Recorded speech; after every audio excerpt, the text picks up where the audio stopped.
Hello. சொல்லுங்க ma'am. Ma'am எங்க staff already call பண்ணாங்களா இப்போ? இல்ல எந்த இதுல இருந்து கால் பண்ணாங்களான்னு நீங்க கேக்குறீங்க? சைல்டு ஹெல்ப்லைனுங்க. மேடம் சைல்டு ஹெல்ப்லைன்ல இருந்து யாரும் கால் பண்ணலையே மேடம். சரி, என்ன தகவல் கொடுத்துருக்கீங்க? மேடம் நாங்க ஏற்கனவே 1098க்கு புகார் கொடுத்து சிஎஸ்ஆர்லாம் வாங்கிட்டோம். எஃப்ஐஆர் போட மாட்டேங்கிறாங்க. சம்பந்தப்பட்ட பொண்ணு வந்து மேஜர் 18-19 வயசு பொண்ணு. அது மேல போலீஸ் நடவடிக்கை எடுக்கல. அது எடுக்காததுனால நான் மகளிருக்கு கம்ப்ளைண்ட் கொடுத்துருக்கேன் 181க்கு. என் குழந்தைய காப்பாத்துறதுக்கு பல விதத்துல நம்ம கவுன்சிலிங்ன்ற பேர்ல நிறைய கொடுத்து அவனை மென்டலி டார்ச்சர் நிறைய பண்ணிட்டோம். இதுக்கு மேல டார்ச்சர் பண்ணா குழந்தை உயிருக்கு ஆபத்து. அதனால குழந்தைய டிஸ்டர்ப் பண்ணாதீங்க. குழந்தைய தொந்தரவு பண்ற அம்மாவையும் பொண்ணையும் என்கொயரி பண்ணி எஃப்ஐஆர் போடுங்க. பொண்ணு மேல போடலைன்னா கூட பரவாயில்ல, பொண்ணோடைய அம்மா மேல போடுங்க. அவ அம்மா எப்படி என் 17 வயசு பையன்கிட்ட பேசுவா, கல்யாணம் பண்ணி வைப்பேன்னு சொல்லுவா, அவ மேல எனக்கு ஆக்ஷன் எடுங்கன்னு சொன்னா யாரும் எடுக்க மாட்டேங்கிறாங்க.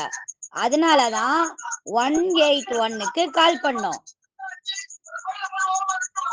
சரிங்க, எங்க ஸ்டாஃப் காலையில பேசுவாங்க உங்களுக்கு, இருங்க.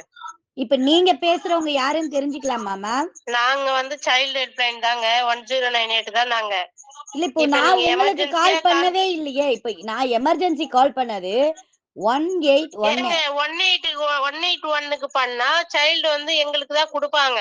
நீங்க இங்க சைல்டே இல்லையே. இப்போ நான் வந்து கேக்குறது 19 வயசு பொண்ணு ஏன் என்கொயரி பண்ண மாட்டேங்கிறீங்கன்னு கேக்குறோம். நீங்க சைல்டுன்னு நீங்க திருப்பி அந்த குழந்தைய கொல்லாம விட மாட்டீங்க போல. குழந்தைய கொன்னலாம் முடிவு பண்ணிட்டீங்களா? உங்களுக்கு ஹெல்ப் பண்ணுவாங்க, இருங்க.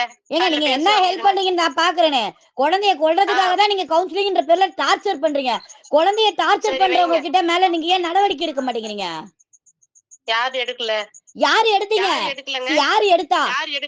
யாரு எடுத்தா எனக்கு நீங்க சொல்ல முடியுமா? நான் இது வரைக்கும் வேலை சைல்டுக்கு ஹெல்ப் பண்ற வேலை தான் எங்களோட நீங்க வேலை. என்ன ஹெல்ப் பண்ணீங்க? குழந்தைய போட்டு மென்டலி காஞ்சிபுரம் சென்னைன்னு கவுன்சிலிங் கொடுக்கறது மட்டும் தான் உங்க வேலையா? குழந்தை யார் மேல அபியூஸ் ஆயிருக்கு? குழந்தை உண்மையிலே அவன் மெடிக்கல் டெஸ்ட்டுக்கு அவன் ரெடி ஆயிட்டான்ட்டான். நான் மெடிக்கல் டெஸ்ட் கூட கொடுத்துறேன். என்னை தயவு செஞ்சு டிஸ்டர்ப் பண்ணாதீங்க. எனக்கு யாரும் காலேஜ்ல வந்து தேடாதீங்க. நான் எந்த தப்பு பண்ணல. என தப்பா சொன்னவங்க மேல என்ன ஆக்ஷன் எடுக்கணுமோ நீங்க எடுத்துக்கோங்க. எங்க அம்மா புகார் கொடுத்தாங்கன்னா அவங்களுக்கு நீங்க பதில் சொல்லுங்கன்னு அவனும் சொல்லிட்டான். ஆனா அந்த பொண்ணு 19 வயசு பொண்ணு மேல நீங்க என்ன ஆக்ஷன் எடுத்தீங்க? என்கிட்ட நீங்க சொல்லிட்டு இருக்கீங்க. சைல்டு ஹெல்ப்லைன் எதுக்குங்க இருக்கோம் நாங்க?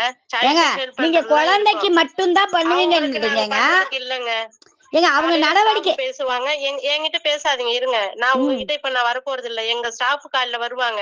உங்களுக்கு எமர்ஜென்சியா இப்ப ஹெல்ப் வேணுமான்றதுக்கு தான் நாங்க கேக்கிறதுக்கு பண்ணோம். எமர்ஜென்சி தானங்க நாங்க உங்களுக்கு கால் பண்றோம். நீங்களே இப்படி பேசினா எப்படிங்க?